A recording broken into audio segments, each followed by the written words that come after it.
Thank you, Toastmaster Abhilash. Thank you, Toastmaster Mukund. Happy to discover a cat lover in you. Good evening, fellow Toastmasters.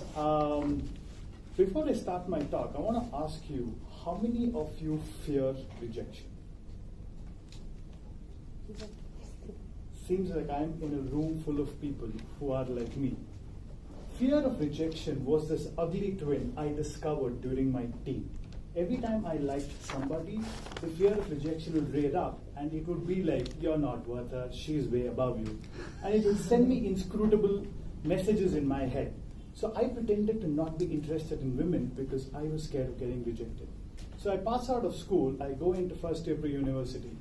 During the vacation, I joined CET coaching classes, and then I met this girl in class. She had coastal Karnataka features, she had beautiful expressive eyes, and a warm smile, which was mischievous as well. She carried herself with an elite aura around her. During our introduction, I discovered that she was interested in supernatural occurrences. So I conjured up enough courage to go talk to her. Expressing interest in someone else's hobbies is a safe bait. She was hooked, I was head over heels. Now we started spending time in breaks, spending time after coaching classes, and we started discovering the bond. We started becoming friends. But every time I wanted to tell her that I was head over heels and I was falling in love with her, the fear of rejection would rear up again. And you would be like, no, you can't do it. She'll say no. So I listened to him. Slowly, as our bond developed, she started telling me about boys from her college, from her neighborhood, who would pretend to be her friends and propose to her at the drop of a hat. She was aware that she was attractive, but she detested the idea of people coming and proposing to her at the drop of a hat. The fear of rejection reared up again. He said, do you want to be in that list? I said, no. So, I didn't tell her. We then moved to engineering colleges, 2 different engineering colleges, and then I had this grand plan in my head. I said, I'll finish engineering, become financially independent, and propose my grand alliance to her. This was a fabulous plan. Till in 3rd year engineering, she introduced me to her boyfriend. I looked at him, he looked like a dinosaur who should have been extinct long time ago. So they dated for a couple of years and they broke up. I was ecstatic, she was dejected. I thought now is the right time for me to go tell her that I'm really in love with her. The fear of rejection came up again. He said, you're going to be considered an opportunist. Do you really want to tell her that you love her? I said, yeah, true. So I didn't. So then we got into a job. Our careers took us to different cities and different continents. I went to Delhi and she went to Texas, halfway across the world.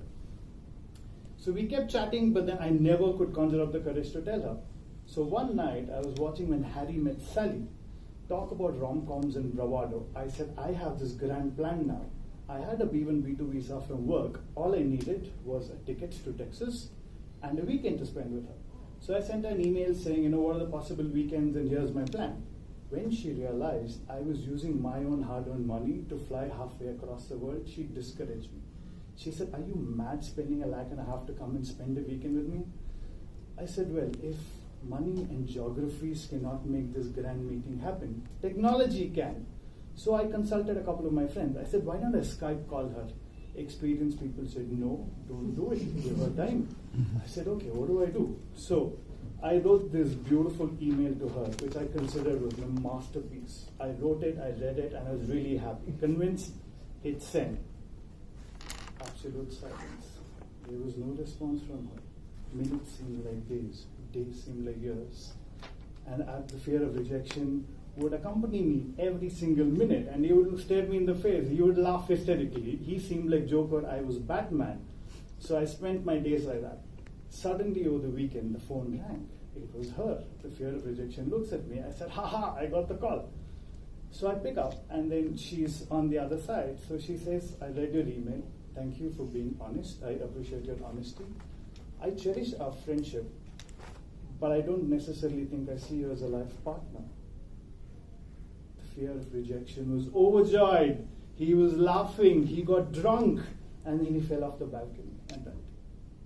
Suddenly there was silence. The call got over. There was silence. And I felt that the fear had died. There was calm in my head. It seemed like a huge burden had been taken off my shoulders. One honest conversation and we were back to being friends.